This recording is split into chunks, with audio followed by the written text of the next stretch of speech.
Hello viewers, আসসালামু আলাইকুম। আজকে পাউরুটি এবং একটি ডিম দিয়ে পুডিং তৈরি করে দেখাবো। আর সেই পুডিংটাও হবে একদম পারফেক্ট। তো চলুন শুরু করা যাক। প্রথমে আমি এখানে 6 টুকরার মতো পাউরুটি নিয়ে নিয়েছি। যদি বড় পাউরুটি হয় সেক্ষেত্রে আপনারা 4 টুকরা নিতে পারেন। এবার সবগুলো পাউরুটি আমি ছোট টুকরা করে কেটে নেব। চাইলে আপনারা বড় করেও রাখতে পারেন, কোনো প্রবলেম হবে না। আর আজকে আমি পাউরুটিটা 6 ইঞ্চি মোল্ডে সেট করব, সেই পরিমাণ অনুযায়ী নিচ্ছি। আপনারা এর চাইতে বড় তৈরি করতে চাইলে সেক্ষেত্রে সব কিছুর রেশিওটা বাড়িয়ে দিলেই হবে। আমার আজকের রেসিপি যদি একটু হলেও ভালো লেগে থাকে অবশ্যই একটা লাইক দিয়ে রাখবেন। বক বক করতে করতে আমার এখানে পাউরুটিগুলো কাটা হয়ে গেছে। এবার আমরা যে মোল্ডে পুডিংটা সেট করব সেই মোল্ডের অনুযায়ী তারপরে আমি এখানে লিকুইড মিল্ক নিয়ে নিচ্ছি। পরিমাপটা কেমন হবে দেখে নিশ্চয়ই বুঝতে পারছেন। আর দুধটা কিন্তু কুসুম গরম আছে। পাউরুটির মধ্যে সম্পূর্ণ দুধটুকু ঢেলে দিয়েছি। এবার মিষ্টির জন্য কিছুটা চিনি অ্যাড করব। তার আগে আমি দুধটার মধ্যে পাউরুটিগুলো খুব সুন্দরভাবে একটু মিশিয়ে নিচ্ছি যেন সবগুলো পাউরুটি ভিজে যায়।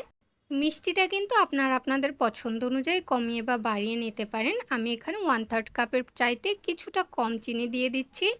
সুন্দর একটা স্মেলের জন্য দিয়ে দিচ্ছি ভ্যানিলা এসেন্স। চাইলে আপনারা এটা স্কিপ করতে পারেন, নয়তোবা 1 থেকে 1.5 চিমটি এলাচের গুঁড়ো।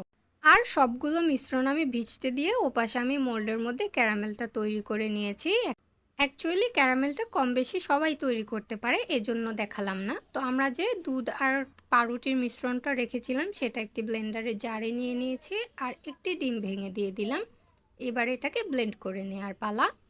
আর অবশ্যই কিন্তু ব্লেন্ডারে দেওয়ার আগে সম্পূর্ণ মিশ্রণটা একেবারে যেন ঠান্ডা হয়ে যায় সেটা চেক করে নেবেন। পাউরুটির কিছুটা লাল অংশ থেকে গেছে, তবে এটা আমরা ছাঁকনির সাহায্যে ছেঁকে নিলে এটা বাদ পড়ে যাবে, কোনো প্রবলেম নেই। এবার পুডিংয়ের মিশ্রণটা এই মোল্ডের মধ্যে ঢেলে নিচ্ছি আর তার জন্য দিয়ে নিলাম একটি ছাঁকনি। সব সময় পুডিং ছেঁকে তারপরে তৈরি করবেন, সেক্ষেত্রে পুডিংটা খুব সুন্দর মসৃণ হয় এবং দেখতেও খুব সুন্দর লাগে। পুডিংটার মিশ্রণটা ছেঁকে নেওয়া শেষ হয়ে গেছে। এবার এটাকে চুলায় জাল করে নেওয়ার পালা। এর জন্য প্রথমে একটি হাঁড়ি বসিয়ে সামান্য কিছুটা পানি দিয়ে একটি স্ট্যান্ড বসিয়ে নিয়েছি। পানিটা এমনভাবে নেবেন যেন পুডিংয়ের বাটিটা 3 ভাগের 1 ভাগ পানির নিচে থাকে। চুলাটাকে সামান্য কিছুটা বাড়িয়ে দিয়ে যখন কিছুটা বলক আসার মতো চলে আসবে পানিটা, সেই ক্ষেত্রে পুডিংয়ের বাটিটা দিয়ে ঢেকে 20 মিনিটের জন্য জাল করে নেব।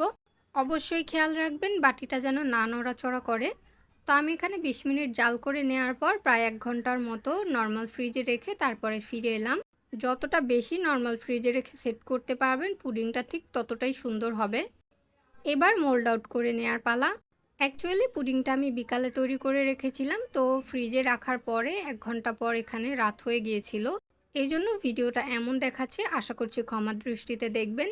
আর এই তো পাউরুটি আর একটা ডিমের পুডিং আমাদের তৈরি। আর পুডিং কাটতে গেলে বা মোল্ড আউট করতে গেলে এটা ভেঙেই যায় আমার কাছ থেকে, এই জন্য আমার হাজব্যান্ডকে আমি হেল্প করার জন্য নিয়েছি। দেখুন সাধারণত কাটতে গিয়ে আমি ভেঙে ফেলেছি। অবশ্যই বাসায় এটা ট্রাই করে দেখবেন। তো আজকের মতো বিদায় নিচ্ছি। আল্লাহ হাফেজ।